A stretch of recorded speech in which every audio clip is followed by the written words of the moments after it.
ಅಮ್ಮ ಏನ್ ಅಡುಗೆ ಮಾಡಿದ್ಯಮ್ಮ? ಉಪ್ಪಿಲ್ಲ ಖಾರ ಇಲ್ಲ, ಯಾವನ್ ತಿಂತಾನೆ ಇದನ್ನ? ಥೂ.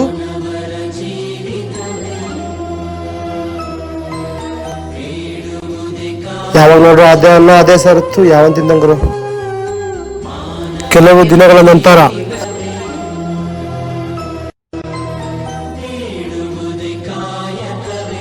ನಾ ಊಟ ಮಾಡಿ 3 ದಿವಸ ಆಯ್ತು. ಊಟ ಇದೆ ಕೋಣ, ಹೊಟ್ಟೆ ಹಸಿತೈತೆ.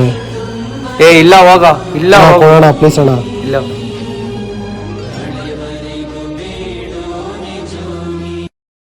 ಅಲೆ ಒಡೆಯೋ ಜನರೆದುರು ದೇವರೇ ಮರೆಯಾದ ನೀನ್ಯಾವ ಲೆಕ್ಕನೋ ಜೋಗಿ, ಇಲ್ಲಿ ಉಳಿಯಲ್ಲ ನಿನ್ನಂತಯೋ. ಹುಟ್ಟು ಭಿಕ್ಷೆ ಕಣೋ,